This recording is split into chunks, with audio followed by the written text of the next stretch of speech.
बिस्मिल्लाहिर्रहमानिर्रहीम। अस्सलाम वालेकुम students.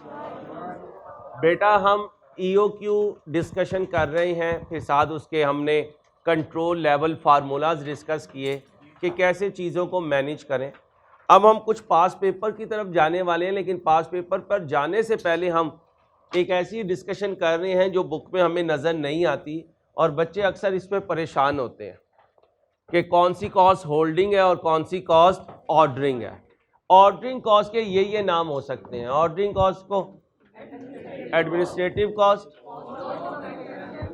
Inward delivery cost, transportation inward cost, cost to prepare a purchase requisition, cost to prepare a purchase order, cost of the labor required to inspect goods when they are received, cost to process the supplier invoice related to an order, cost of finding supplier and expediting orders, order receiving cost, clerical cost of preparing purchase order, cost of electronic data interchange।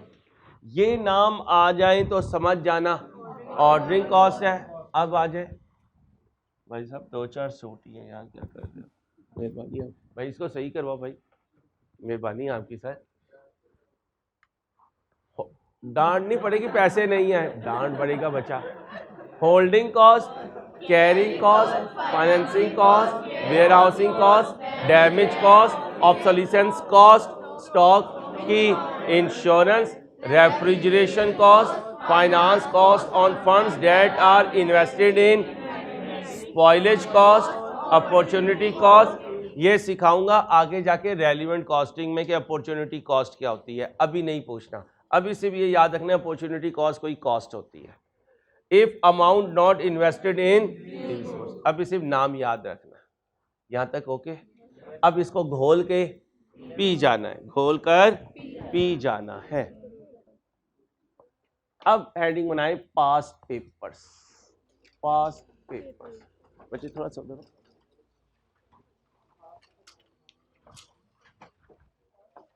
बल्कि पहले practice set पे चलते हैं।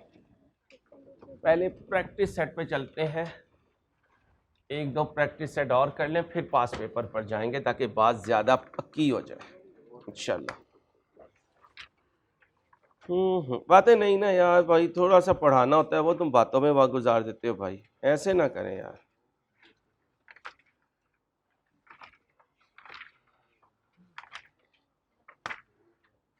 चलो पास paper भी चलते हैं इंशाल्लाह, खेल जाओगे अल्लाह ने चाहता।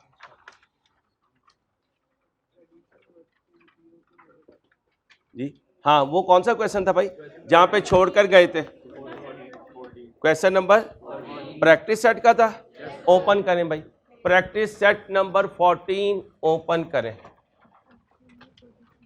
Practice set number 14।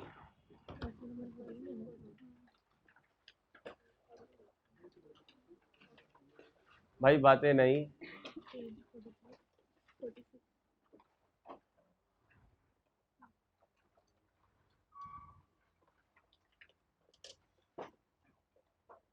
ये कहाँ गया भाई, ये क्या किया?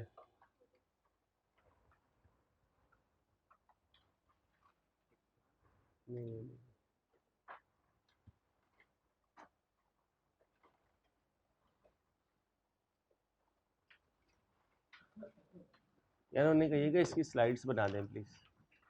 कौन सा नंबर था? 14।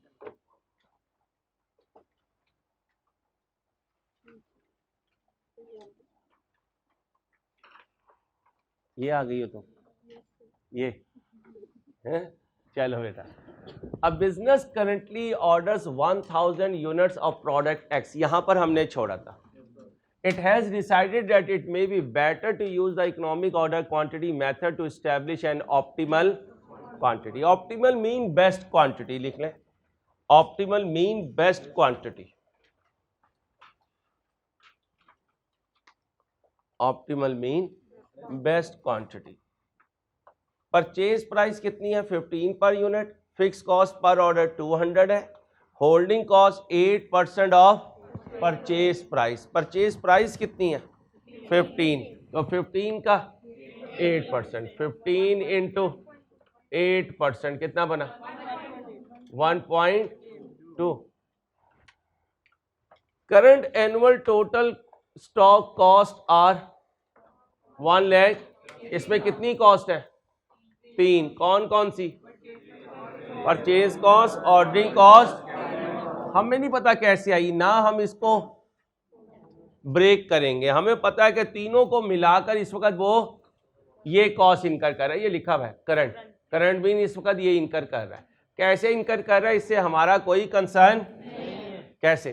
सुनिए, आप 1000 यूनिट से कैलकुलेशन करें और आंसर इससे मैच ना करें, आप कहें गो अंसारी गो, भाई गो अंसारी गो नहीं। जो क्वेश्चन में लिखा गया कम कम एंड कम। और से सुन लो, 1000 से कैलकुलेशन करो और आंसर ये ना आए तो क्वेश्चन छोड़ के नहीं आना। ये तीनों चीजें टोटल करके ऐसे आ रही हैं, कैसे आ रही हैं ये हमारा कंसर्न नहीं है। हाँ, अगर ये गिवन ना होती तो हमारा कंसर्न होता, हम इसके हिसाब से सारी कैलकुलेशन दोबारा करते। ये एग्जाम टिप हमेशा याद रखना। Being the total of the purchasing cost, ordering cost and क्या कैलकुलेट करना है? EOQ। आओ कैलकुलेट करो जल्दी से, सब बच्चे करें जल्दी से।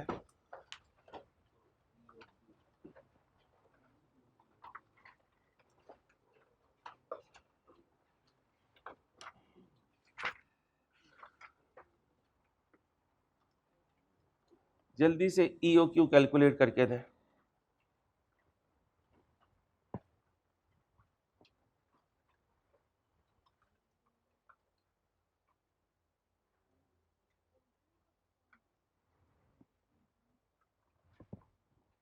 एनुअल डिमांड कितनी है? शाबाश।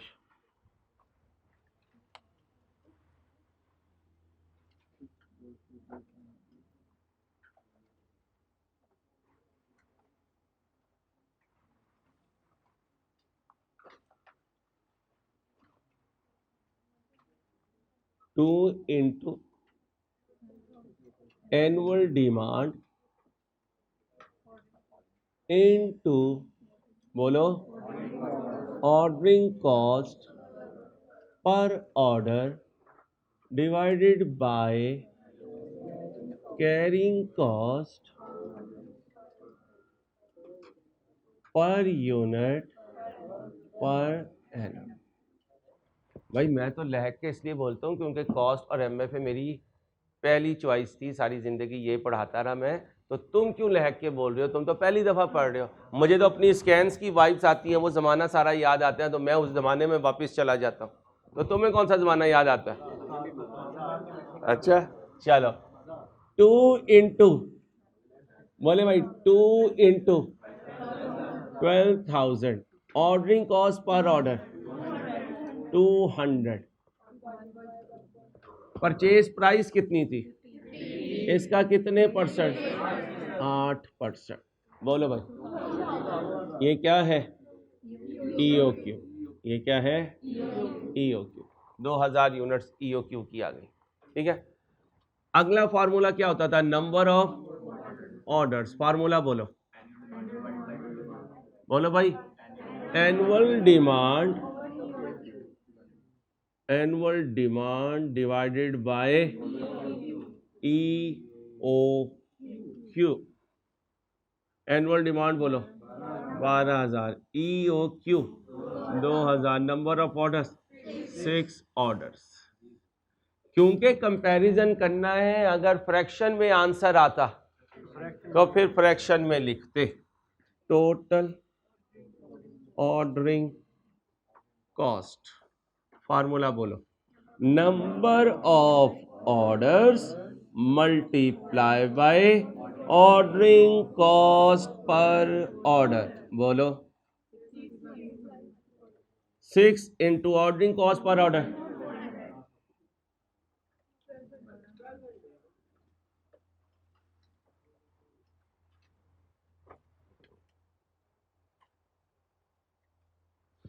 पिछले 2 साल से सुन रहा हूँ कॉस्ट बड़ा मुश्किल है, कॉस्ट समझ में नहीं आता। जिद है कि इंशाल्लाह इसे इस दफ़ा अल्लाह ने चाहा तो आसान तरीन बना देना। ठीक है, और तुमने मेरा साथ देना, ये ना मैं आगे लगा हुआ और पीछे डब्बे खाली हुए पे। ठीक है भाई साहब। आगे आए, एवरेज स्टॉक, जाके देखें सेफ्टी स्टॉक है नहीं है, तो फिर EOQ का हाफ, EOQ बोले डिवाइडेड बाय 2, 1000 यूनिट्स, क्या total carrying cost, this into, कभी कैरिंग कॉस्ट पर यूनिट होती है और कभी परचेज प्राइस की परसेंटेज। यहां परचेज प्राइस कितनी है, इसका 8%। आप दोनों का इशू आज रिजॉल्व हो जाएगा इंशाल्लाह, ठीक है। बोले भाई कितना, और हमने कहा था अगर सेफ्टी स्टॉक नहीं होगा तो total ordering cost total carrying cost के बराबर होगी, लेकिन कहाँ EOQ मॉडल में, तो EOQ मॉडल में दोनों बराबर हो गई। अब आए परचेज कॉस्ट, कितने यूनिट्स बाय करने हैं, 12,000, एक की प्राइस मल्टीप्लाई करें 1,80,000,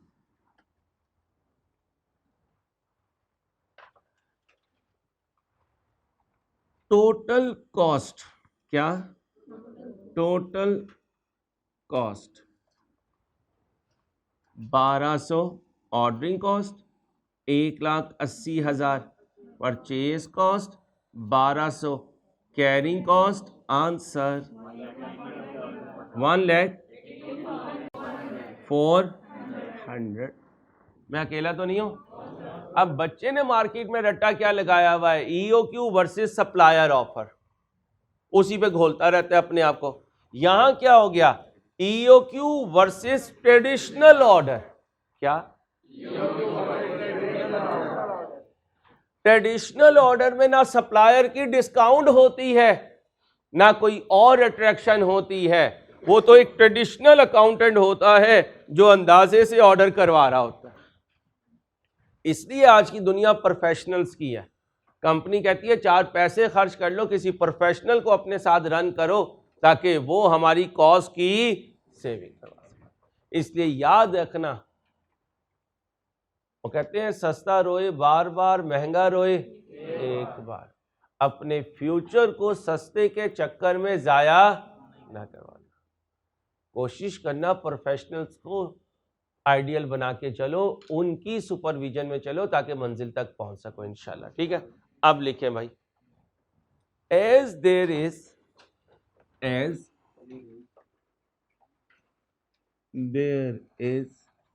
a saving of रुपी, पहले कितना था भाई, और अब कितना है 182,400, कितनी सेविंग है, as there is a saving of ₹600, so business should adopt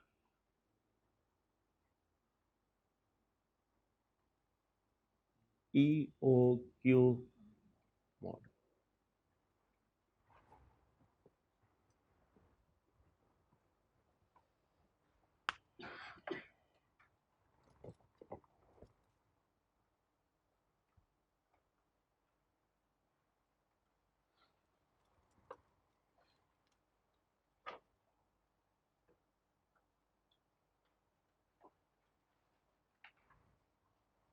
okay हो गया भाई, क्लियर। अब आ जाए पास पेपर की तरफ। कॉस्ट में मुंशी बन के चलना है या बिजनेसमैन बन के? बिजनेसमैन रात को सो रहा होता है, उस वक्त भी 2 + 2 5 कर रहा होता है, 4 ही करना है तो जाओ बेटा जाओ कहीं रेडी लगा लो।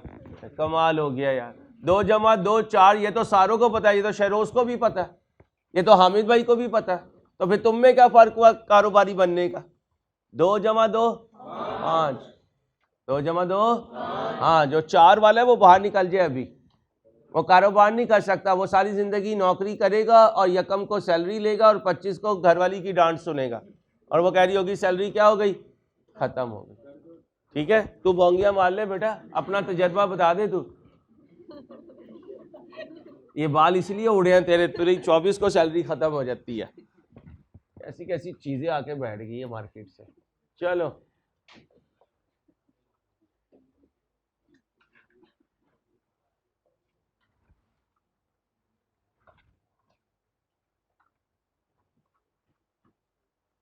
भाई अहमद ने क्या किया हुआ यार, पास पेपर किधर रखे हैं जी? नहीं यार, इस फाइल में लास्ट में पास पेपर तो नहीं है।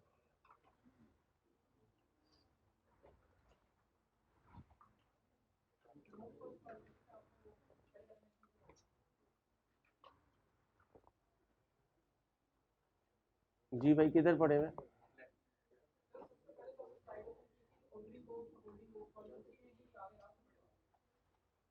मैंने वही तो खोली, आपने कहा कि नहीं यार लास्ट वाली फाइल खोलें सर। अच्छा मेरी जान, बड़े बड़े शहरों में छोटी छोटी बातें होती रहती हैं, बताएं किधर जाऊं?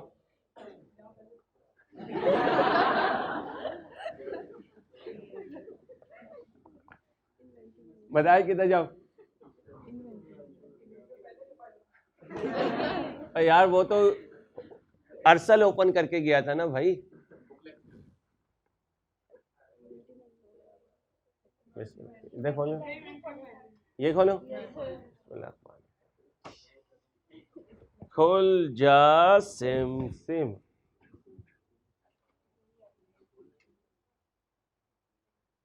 भाई अगर लास्ट में पास पेपर ना हुए तो असदुल्ला क्या बनेगा?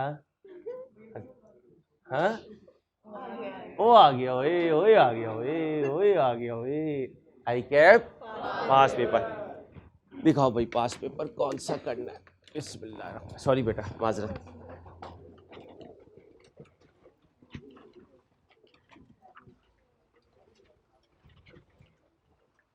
हॉकी खाओगे बल्ला खाओगे? हॉकी।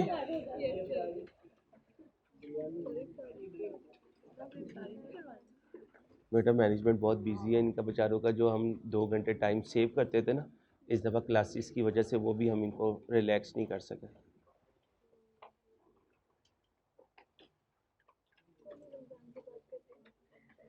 पक्की है?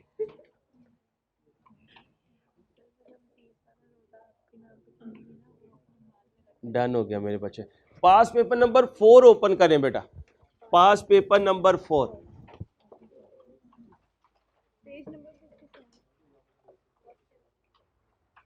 चलो भाई,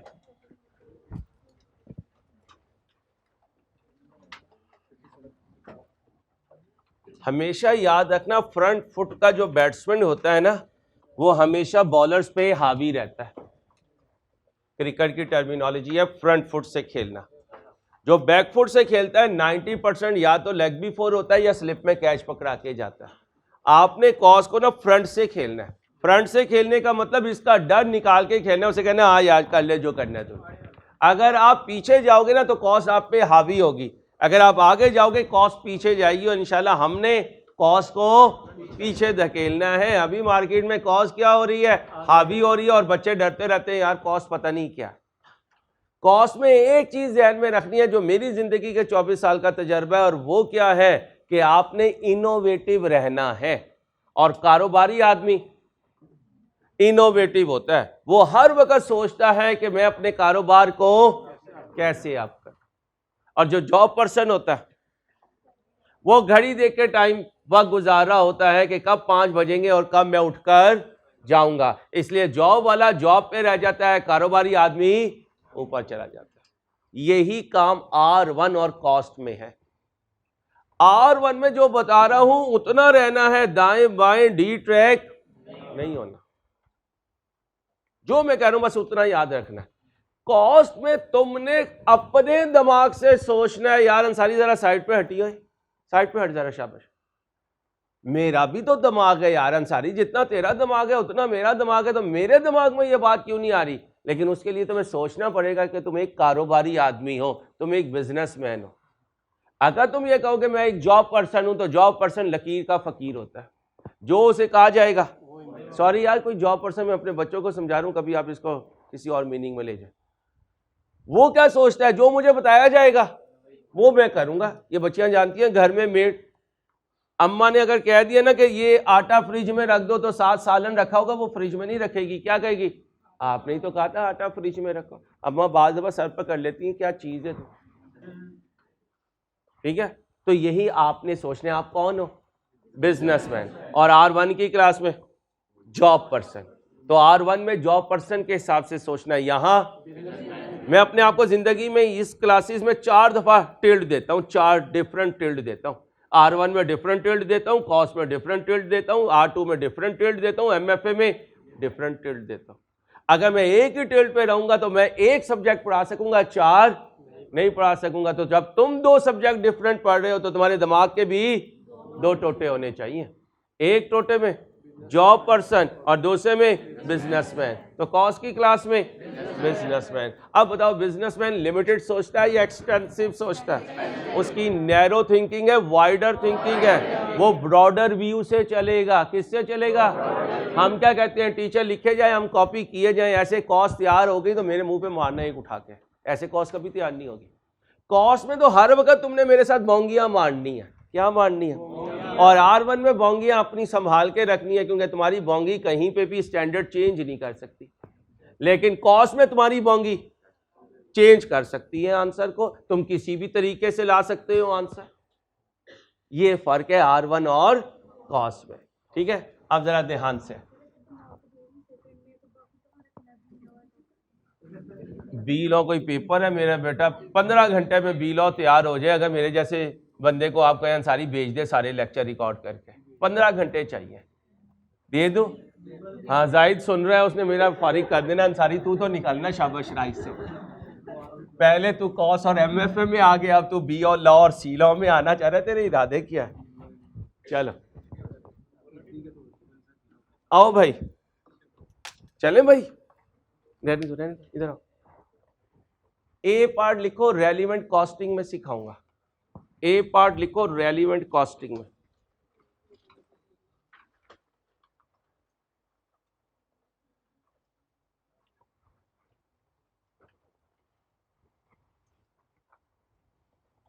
क्वेश्चन पढ़ो ध्यान से।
एक बच्चे का बड़ा प्यारा मैसेज आया, सर आप फ्री कब होंगे?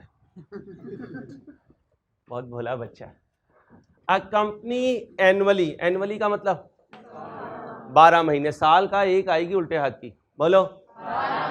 और वीक्स हुए तो, मंथ हुए तो, आप किसी ने ये नहीं कहना साल, या बोलेगा 12 मंथ्स, या बोलेगा, या बोलेगा।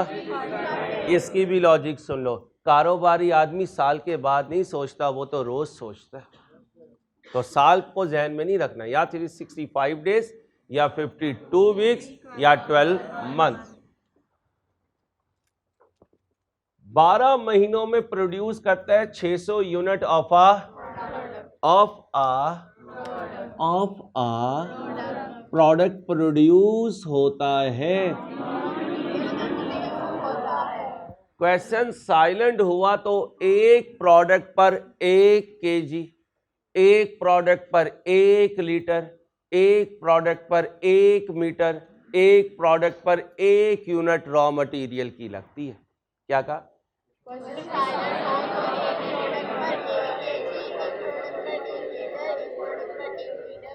लेकिन ये प्रोडक्ट जरा तगड़ा है, हैवी है, इसलिए कह रहा है मेरी 1 यूनिट पर रॉ मटेरियल के 6 kg। ओके, प्रोडक्ट ने प्रोड्यूस होना है, रॉ मटेरियल ने कंज्यूम होना है। ट्रेडिंग बिजनेस है या मैन्युफैक्चरिंग बिजनेस? मैन्युफैक्चरिंग बिजनेस है तो EOQ जो है वो प्रोडक्ट की होगी या रॉ मटेरियल की? क्लियर हो गया? The cost related to material Y, कहता है मैं स्टोरी भी किसकी सुना रहा हूं? वाई कौन है? Material, raw material. कितने का मिलता है? पर केजी। इंस्पेक्शन चार्जेस पर ऑर्डर, तो ये कौन सी कॉस्ट है? ये ऑर्डरिंग कॉस्ट है। ट्रांसपोर्टेशन कॉस्ट जाकर देखें कौन सी है? ऑर्डरिंग है। सुबह जो स्लाइड करवाई है ऑर्डरिंग है। इसको नहीं सोचना, अभी नहीं सोचना, रेलिवेंट कॉस्टिंग डिसीजन मेकिंग में सोचना है। ये कंफ्यूज करने के लिए वर्ड दिया जाता है। कौन सा वर्ड दिया जाता है? कंफ्यूज करने के लिए। बहुत गर्मी हो, मोटरवे पे हो तो दूर कहीं ऐसा लगता है पानी है, हालांकि वो पानी नहीं होता। ऐसे ही क्वेश्चन में सम टाइम ऐसी लाइंस होती हैं कि लगता है इसकी कोई एडजस्टमेंट करनी है, लेकिन वो कंफ्यूज करने के लिए होती है। ये लाइन भी कंफ्यूज करने के लिए है, लेकिन कहाँ समझाऊंगा? शॉर्ट टर्म डिसीजन मेकिंग में, रेलिवेंट कॉस्टिंग में। जाके देखें ट्रांसपोर्टेशन कॉस्ट पर ट्रिप। अब पर ट्रिप का मतलब पर ऑर्डर। साइलेंट हो तो याद रखना एक ट्रिप में एक ऑर्डर आता है। क्या कहा? अब दो बातें लिखो। साइलेंट हो तो प्रोडक्ट की 1 यूनिट के लिए रॉ मटेरियल की 1 यूनिट। साइलेंट हो तो प्रोडक्ट की 1 यूनिट के लिए रॉ मटेरियल की 1 यूनिट।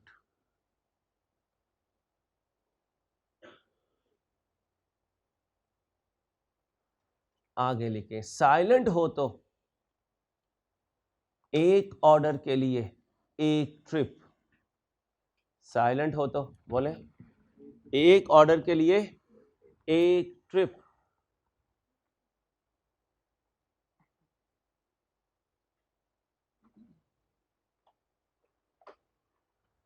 जाकर देखें अभी जो स्लाइड पढ़ाई उसमें कैरिंग कॉस्ट में वेयर हाउसिंग कॉस्ट है, तो फिर वेयर हाउसिंग कॉस्ट कौन सी है? Carrying cost. और ये क्या है? Ordering cost. इसका मतलब क्वेश्चन में ऑर्डरिंग कॉस्ट 1 से ज्यादा भी हो सकती है। आगे बढ़े, फाइनेंसिंग कॉस्ट। कौन सी कॉस्ट? Carrying cost. अब बताएं क्या लिखा है? 15%। किसका 15%? परचेज प्राइस का। तो ये हमेशा किस पे हुआ करेगी? परचेज प्राइस पर। परचेज प्राइस कितनी है? 16,000। इसका 15% 2400। तो ये दोनों मिलकर क्या बन जाएंगी? Carrying cost. तो कैरिंग कॉस्ट कितनी बन गई? 2500। Ordering cost 45,000। अब हमजा बेचारा पेपर वाले दिन कहेगा बाइकआउट बाइकआउट, पेपर नहीं देना मैंने। पूछने वाला पूछेगा क्यों नहीं देना? कहता है ये क्या बात हुई, ऑर्डरिंग कॉस्ट 45,000 और ये सिर्फ 2500। क्वेश्चन गलत है, मैं नहीं सॉल्व करता। तो आई क्या में ये बोंगी नहीं मारनी, जो कुछ आ जाए उसे सॉल्व करना है, क्योंकि आई क्या माशाल्लाह इतना टैलेंटेड है, गलत क्वेश्चन का भी सॉल्यूशन सही बना देगा। आई क्या, सॉरी मजाक की बात है। ठीक है, क्योंकि हमारी उम्र गुजर गई आई कैप के साथ, इसलिए आपको समझा रहा हूँ ये बातें। क्या मांग रहा है पहली बात में? EOQ। अब जरा ध्यान से, किसका? मटेरियल वाई का, डाटा भी वाई के लिए ही है। अब बताएं ये डिमांड किसकी है? 12 महीनों की। ये तो प्रोडक्ट की है, एक पर कितना लगता है? तो फिर टोटल कितना चाहिए? 3600 kgs। 3600। ये किसकी डिमांड है? मेरा क्वेश्चन सॉल्व कर रहे हो या पास पेपर? और पास पेपर ही मेन लेकर चलूंगा ताकि तुम्हारे अंदर का डर निकल जाए। यार आई कैप कैसे पूछ सकता है, ये डर निकालने हमने। अब EOQ का फॉर्मूला याद करवाओ।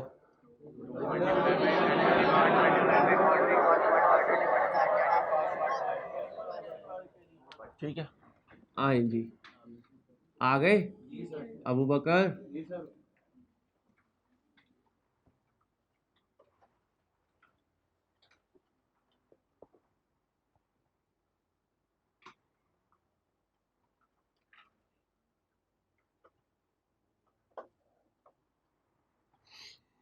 2 इंटू एनुअल डिमांड बताएं, 600 इंटू 6। पहले भाई एनुअल डिमांड भी तो बनाए ना, क्योंकि अगर 600 लिख देंगे वो तो प्रोडक्ट की डिमांड है और हमने किसकी डिमांड लिखनी है? ठीक है, ये हो गया। ये किसकी एनुअल डिमांड आ गई? Raw material. अब बताएं ordering cost per order 40 divided by carrying cost. जी भाई 20। EOQ बताएं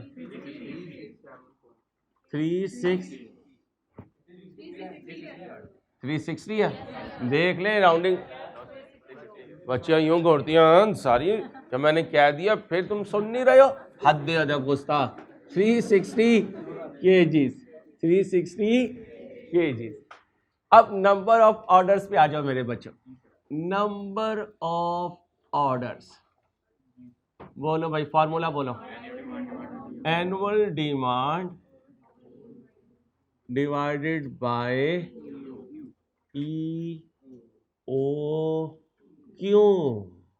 बोले जी एनुअल डिमांड EOQ कितने orders? 10 orders. 10 orders.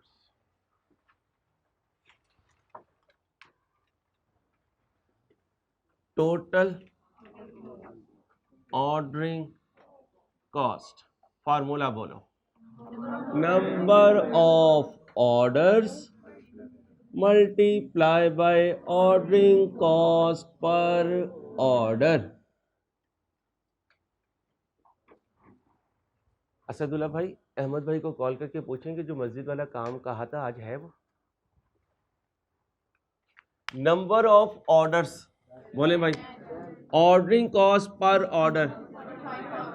Answer 4,50,000।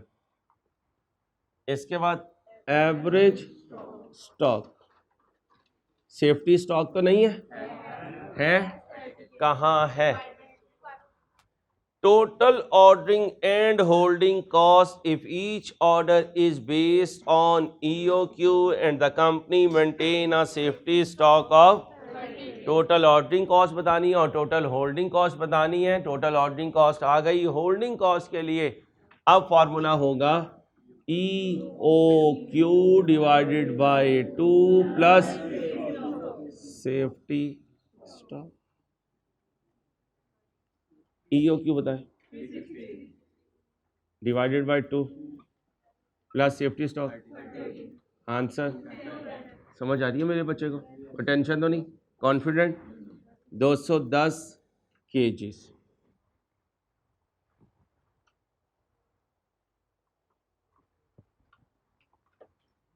Total carrying cost, formula बोले average stock multiply by carrying cost per kg per annum. Average stock बताएं 210। Purchase price कितनी है? 15, सॉरी टोटल कैरिंग कॉस्ट कितनी है 2500, आंसर दें 5 लाख। तो फिर आज ये बात भी साबित हो गई, अगर सेफ्टी स्टॉक होगा तो टोटल ऑर्डरिंग कॉस्ट और टोटल कैरिंग कॉस्ट इक्वल नहीं होंगी। लिखें, अगर सेफ्टी स्टॉक क्वेश्चन में होगा, अगर सेफ्टी स्टॉक क्वेश्चन में होगा तो total ordering cost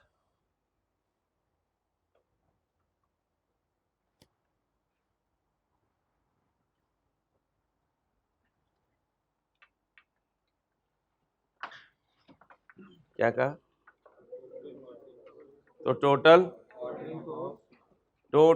ordering cost total carrying cost के इक्वल नहीं होगी।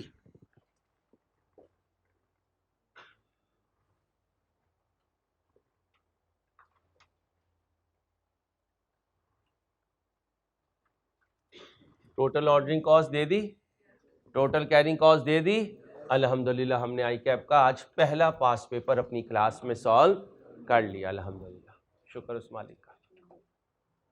अब होगा क्या, मुझे आपसे एक चीज चाहिए और वो है आपकी सेंस ऑफ बिजनेस। क्या?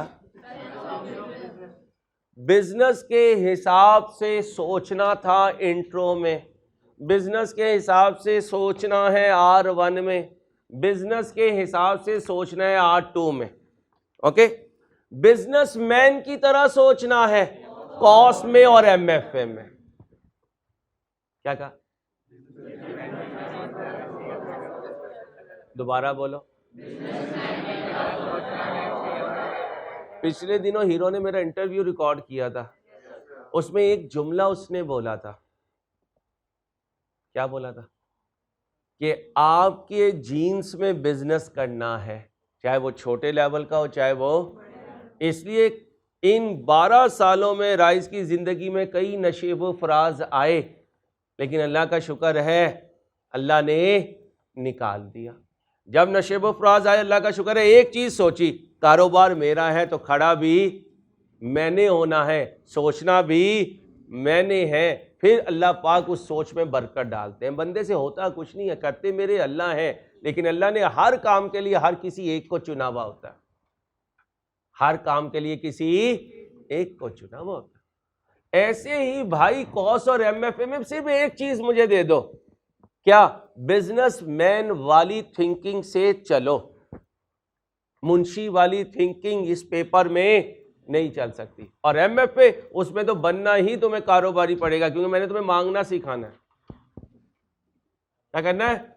मांगना सिखाना है। इस वक्त पूरी पाकिस्तान की 30 करोड़ आबादी एक शख्स पे डिपेंड करती है कि कौन पाकिस्तान के लिए अच्छा मांग के ला सकता है और ला कर कैसे इन्वेस्ट कर सकता है, क्योंकि जब तक मईशत सही नहीं होगी कुछ नहीं सही हो सकता। ये मैं आपको कारोबारी एंगल से बता रहा हूं, बाकी छोड़ दें, वो तो जब तक दीन नहीं होगा कुछ भी नहीं हो सकता। लेकिन रिलीजियस डिस्कशन इस वक्त नहीं हो रही। तो फिर एक चीज लेकर आओ, जब आओ कॉस की क्लास में तो क्या सोच के आओ, मैं कारोबार करने जा रहा हूं, मैं कारोबार करने जा रहा हूं, मैं कारोबार रिकॉर्ड करने नहीं जा रहा। बस ये चीज तब्दीली लानी है, ये तब्दीली लानी है। पूरी मार्केट में ये तब्दीली आ गई कि बच्चे ने इस एंगल से सोचना शुरू कर दिया, टीचर ने इस एंगल से सोचना शुरू कर दिया, तो काम बन जाएगा, फिर काम बन जाएगा। आओ जी अगला पास पेपर करते हैं। हेडिंग बनाएं लॉसेस, लॉस की हेडिंग बनाएं, लॉस।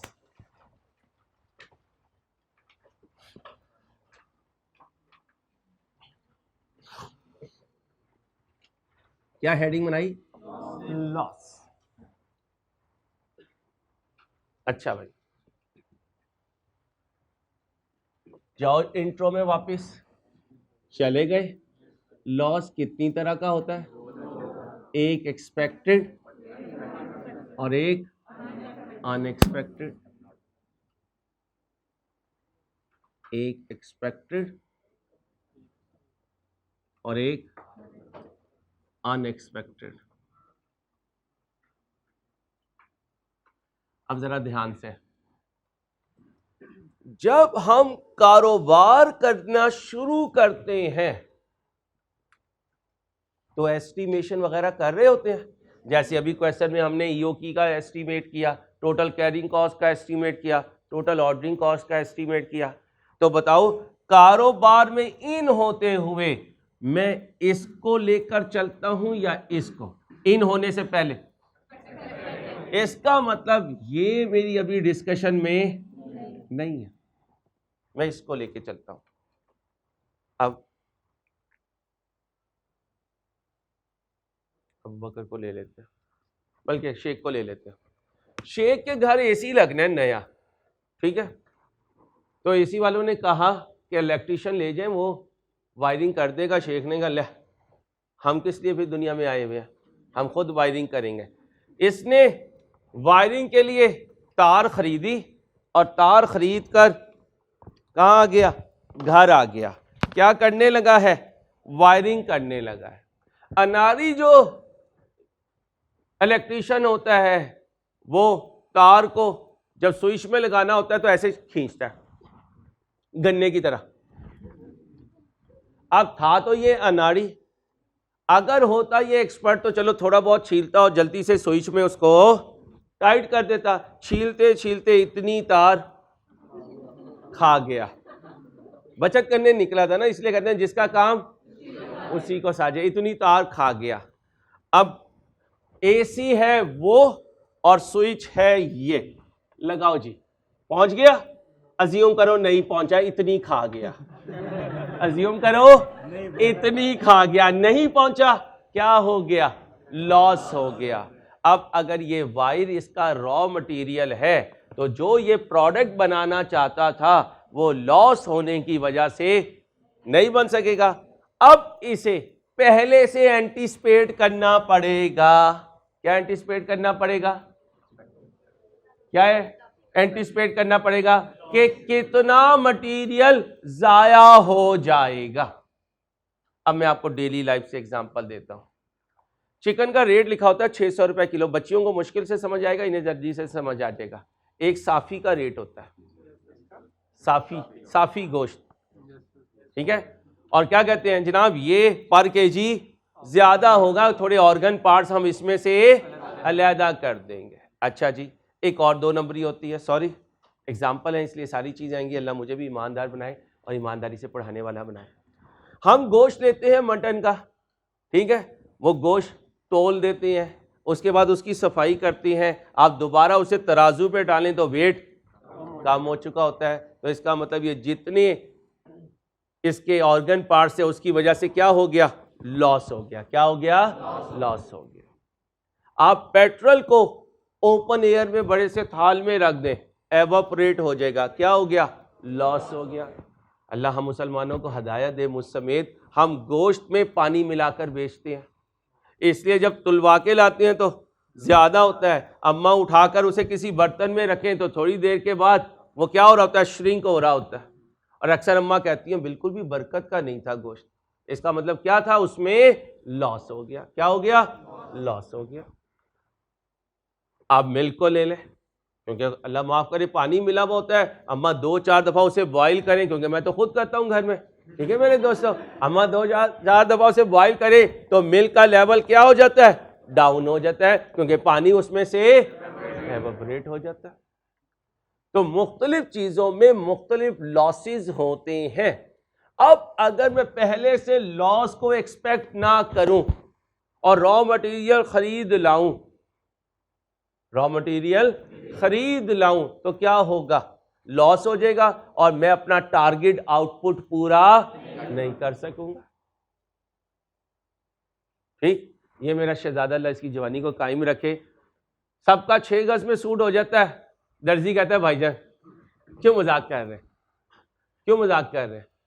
रमजान से पहले आप आए थे तो माशाल्लाह काम थे। रमजान में आपने इफ्तारियां पड़ोसियों की खूब खाई हैं, इसलिए माशाल्लाह दोबारा से वहीं पे चले गए हैं। अब ये भाई पहले से कपड़ा क्या लेंगे? ज्यादा लेंगे, और जो इधर से बचेगा वो हम आपको दे देंगे। ठीक है मेरे भाई, इसका मतलब है कहीं ऐसे है और कहीं ऐसी है, ऐसे में भी लॉस होना है, ऐसे में भी लॉस होना है, ऐसे में भी लॉस होना है, ऐसे में भी लॉस होना है। इसका मतलब लॉस तो हो नहीं है, लॉस तो हो नहीं है। कौन से लॉस को सोच के चलूंगा, किसको नहीं सोच सकता, क्योंकि अभी तो वो आया ही नहीं है, वो जब आएगा जब देखेंगे। तो इसका मतलब है इन्वेंट्री कंट्रोल में sir Ansari in advance plan करते हुए एक्सपेक्टेड लॉस ही सोच सकते हैं, अनएक्सपेक्टेड तो प्लान में आता ही नहीं है। ओके, और एक्सपेक्टेड लॉस को क्या कहा करते थे, नॉर्मल लॉस। तो सर के प्लान में कौन सा लॉस इनकॉर्पोरेट किया जाएगा, नॉर्मल लॉस। अब सोच के बताना, मैंने तुम्हें बिजनेसमैन बनाना है इंशाल्लाह, अल्लाह ने चाहता।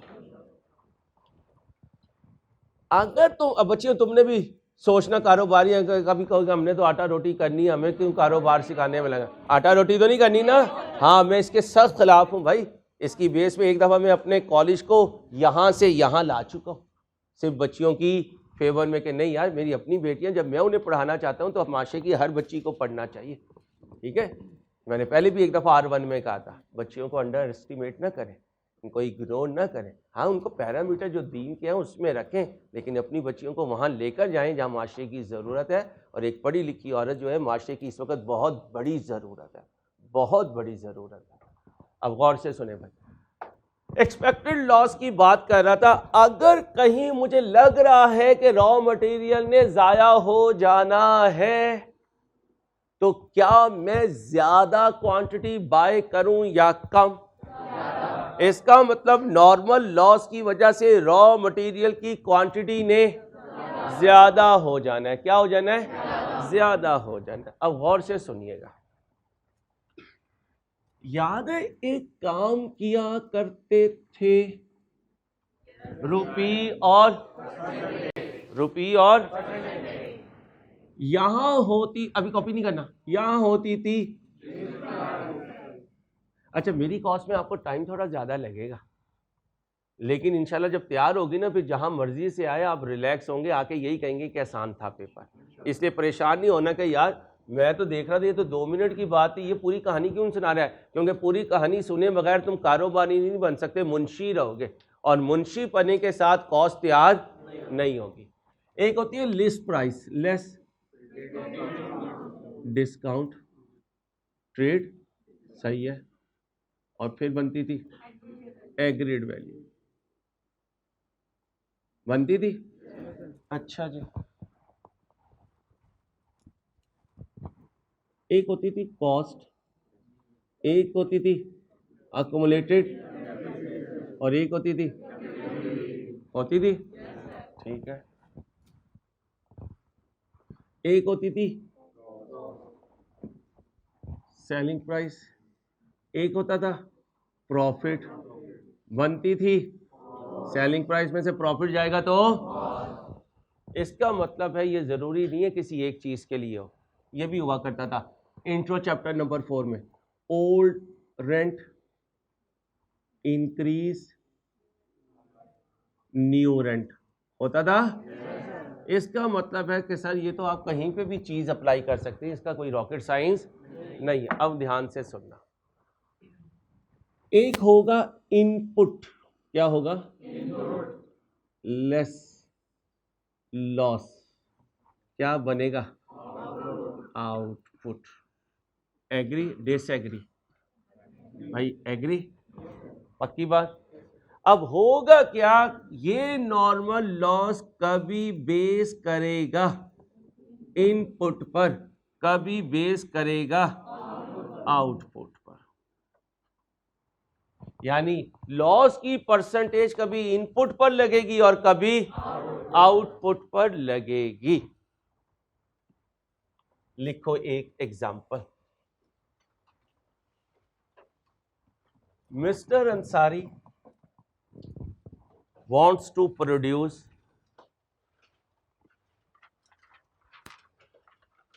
क्या कहा, mister Ansari wants to produce a product P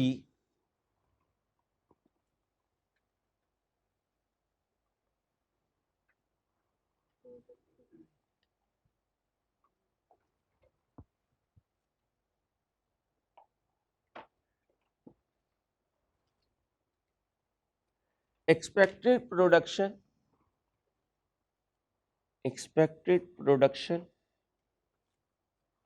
of product P will be 10,000 units.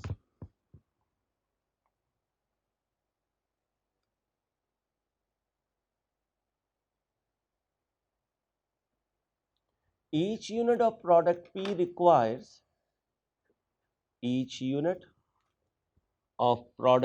requires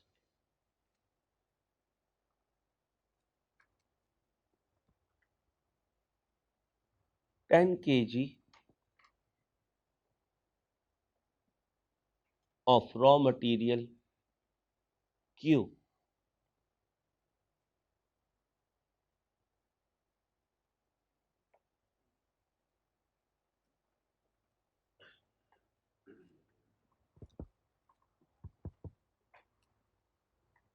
Loss is expected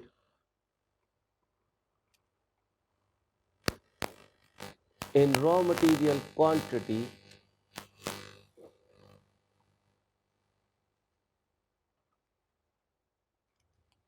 कितने kg required थे? Loss is expected on in raw material quantity at a rate of 5% of input. At a rate of 5% of input required.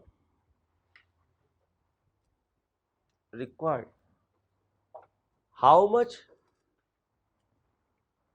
quantity of raw material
क्या लिखा है? Should be purchased in a year. कहता है कितनी quantity bye करूं raw material की एक साल में.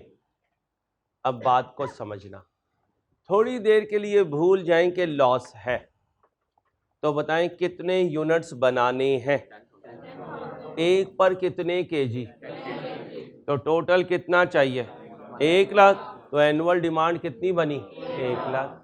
अब अगर मैं 1 लाख बाय कर लूं और प्रोडक्शन प्रोसेस शुरू कर दूं, तो प्रोडक्शन प्रोसेस में रॉ मटेरियल कितना ज़ाया हो जाएगा 5%. 1 लाख का 5% तो चला गया, बाकी बचा 95,000. लेकिन प्रोडक्शन कंप्लीट करने के लिए मुझे कितना चाहिए 1 लाख, तो प्रोडक्शन तो पूरी नहीं हो सकेगी. ओके, अब मुझे बताएं लॉस किस पर है, इनपुट पर. तो ये जो 1 लाख है, ये जो 1 लाख है, ये जो 1 लाख है, वो तो ये है जो आउटपुट के लिए रिक्वायरमेंट है. रिक्वायरमेंट फॉर, बोले रिक्वायरमेंट फॉर आउटपुट, ये तो 1 लाख है. यहां 1 लाख चाहिए लॉस माइनस होने के बाद. लॉस कितना है और इनपुट हमेशा कितना होगा तो बाकी बचा 95। जहां खड़े हो, जहां जाना है, 95 बराबर है 1 लाख के, 1 बराबर है 1 लाख डिवाइडेड बाय, और 100 बराबर है 1 लाख डिवाइडेड बाय इनटू, बोलो 1026। अब लगाएं इसका 5%, इसका 5% लगाएं, 5 टू माइनस करें। अब अगर क्वेश्चन में लॉस आ गया और ईओक्यू मॉडल लगाना हुआ तो एनुअल डिमांड ये 1 लाख नहीं लूंगा, पहले उसे ग्रॉसिंग अप करूंगा। क्या करूंगा? Grossing up. और कहां पहुंचूंगा? और ईओक्यू के फॉर्मूले में कितना पुट करूंगा? 105,263। कॉपी करो।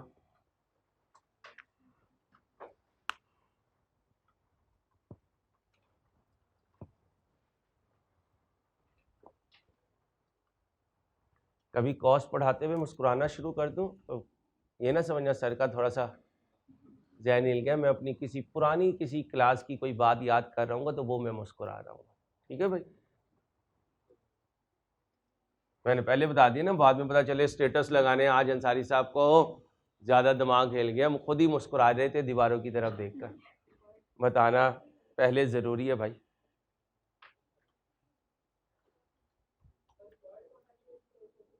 क्या सारे वेट कर रहे हैं? ठंडी करके खानी है, ठंडी करके खानी है सर, गरम गरम से तो मुंह जल जाएगा सदुल्ला मियाँ। जैसे क्वेश्चन गुम हो गया था, कॉपी कर लिया? ये क्या है? मैंने कहा जाना है, इंट्रो पढ़ी थी मुझसे। अरे यार यार, जान मेरी जान के टोटे, और मेरी जान के टोटे, ध्यान से सुननी है, लेक्चर देने पड़ेगा, पोर्टल देना पड़ेगा। सुनो, योर नेम क्या आपका? अली भाई। अली भाई, मुझे ये फिगर चाहिए और मैंने क्वेश्चन में लिखवाया कितने परसेंट डूब जाएगा? 5%। तो 100 अगर मैं इन करूंगा तो 5 तो जाया हो जाएगा, कितना मिलेगा? 95। और मुझे इस प्रोडक्ट को तैयार करने के लिए कितना चाहिए? 1 लाख। तो 1 लाख किसके पैरेलल है? 95 के। अब मैथ का इकाई का तरीका, 95 बराबर है 1 बराबर है 1 लाख डिवाइडेड बाय 95, और मुझे कहां जाना है? वो क्वांटिटी जो अगर मैं इन करूं और उसमें से क्वांटिटी कुछ जाया भी हो जाए फिर भी कितनी बच जाए? 1 लाख। और 1 लाख से मेरा प्रोडक्ट तैयार हो जाएगा। मसलन ये देखिएगा, ये शेख को इतनी वायर चाहिए एसी की इंस्टॉलेशन के लिए, और अभी थोड़ी इसने दांतों से खानी है। अब बताएं इतनी खरीदे या थोड़ी ज्यादा खरीदे? थोड़ी ज्यादा खरीदे। हमने अज्यूम किया कि इसके तेज तरार दांत जो है 5% वायर खा जाएंगे, तो इसका मतलब जो खरीदूंगा उसमें से कितना बचेगा? 95। और वो कितना होना चाहिए? 1 लाख मीटर होना चाहिए। अब बताइए 1 लाख मीटर खरीदेगा या ज्यादा? ज्यादा। अब हम कहेंगे 95 बराबर है 1 लाख के, 1 बराबर है 1 लाख डिवाइडेड बाय 95, 100 बराबर है, आंसर दीजिए 10526। अब इसका कितने परसेंट डूब जाएगा दोस्त? 5%। हमने बेटा इसका 5% लगाया, बाकी कितना बचा? अब अगर हम इस लॉस को इनकॉर्पोरेट करके ये बाय ना करते बल्कि ये बाय कर लेते तो हमारा प्रोडक्ट तैयार ना होता। तो फिर रूल क्या बना? जो भी लॉस पहले से एक्सपेक्ट करोगे उसको इनकॉर्पोरेट करोगे, इनकॉर्पोरेट करने के बाद अपनी बाइंग क्वांटिटी को अप करोगे या डाउन? अप करोगे। ये देखो लाख के बजाय कितना खरीद रहे हो। क्लियर? अब एक और एग्जांपल बनाएं, इसके साथ हेडिंग लिखें जो अभी सॉल्व किया है, loss on input. Loss on input, ऊपर हेडिंग बनानी थी गधे, तो नीचे हेडिंग बना रहा है। लॉस ऑन इनपुट, भाई ये सारा काम करने से पहले आपने लिखना है लॉस ऑन इनपुट। लिख लिया। अब लिखें लॉस ऑन रिक्वायरमेंट, आउटपुट नहीं करना, लॉस ऑन आउटपुट रिक्वायरमेंट कर लें। चले ऐसे कर लें, आउटपुट ज्यादा पसंद आ गया तो लॉस ऑन आउटपुट रिक्वायरमेंट।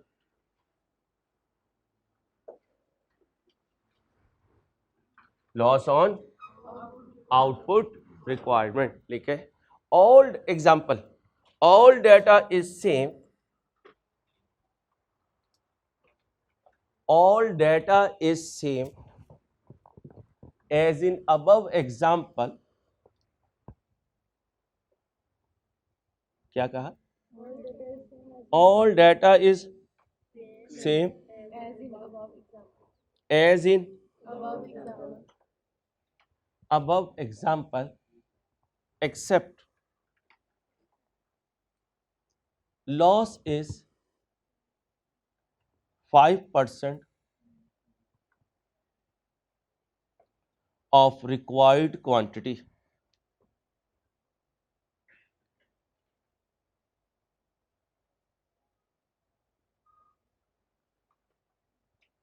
क्या कहा? ऑफ रिक्वायर्ड, ब्रैकेट में लिखो। कभी पास पेपर में नहीं आया, अंसारी की बोंगी है।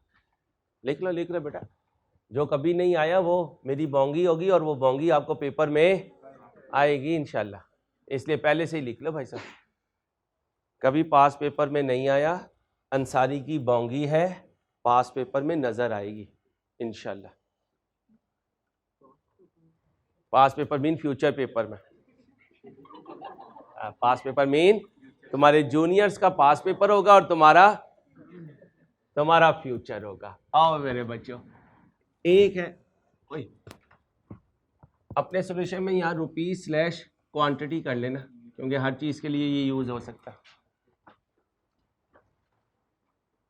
क्वांटिटी और इधर परसेंटेज, एक होगा इनपुट, एक होगा लॉस और एक होगा आउटपुट रिक्वायरमेंट। कितनी रिक्वायरमेंट चाहिए? 1 लाख। कितनी चाहिए? 1 लाख। कितनी चाहिए? 1 लाख। अब जरा ध्यान से, अब क्योंकि लॉस रिक्वायरमेंट पे है तो ये 100 बन जाएगा। ये क्या बन जाएगा? क्योंकि ये तो मुझे चाहिए, ये तो मुझे चाहिए। अब बताएं 1 लाख पे 100 पे कितना लॉस है? 5। मुझे कितना पुट करना पड़ेगा? 105। अब लगाएं 1 लाख का 5%, 5,000। कितना? 5,000 माइनस कर दें, यहां कितना आया? 1 लाख। ये कंपैरेटिवली आसान है क्योंकि यहां ग्रॉसिंग अप करनी पड़ी, यहां ग्रॉसिंग अप, जो रिक्वायरमेंट है उसका सिंपल परसेंटेज ले लेंगे। क्योंकि ये आसान है इसलिए कभी पेपर में नहीं आया, लेकिन जिस दिन आएगा उस दिन आपने याद रखना है किसकी बेस लेनी है? रिक्वायरमेंट की परसेंटेज। किसकी? रिक्वायरमेंट की परसेंटेज। अब अगली बात सुने, इंट्रो में क्वेश्चन साइलेंट होता था तो कैरिज कौन सा होता था? इनवर्ड होता था। लॉस आ गया और कुछ ना बोला तो ये होगा लॉस ऑन इनपुट। लिखने एग्जाम फोकस पॉइंट, क्वेश्चन में सिर्फ लॉस लिखा आ गया, क्वेश्चन में बोलो सिर्फ लॉस लिखा आ गया, नहीं बताया इनपुट पर है या आउटपुट रिक्वायरमेंट पर। क्या कहा? नहीं बताया, बोले इनपुट पर है या आउटपुट रिक्वायरमेंट पर, तो हम अज्यूम करेंगे, बोलो भाई, हम अज्यूम करेंगे किस पर है? इनपुट पर। हम अज्यूम करेंगे किस पर है? इनपुट पर।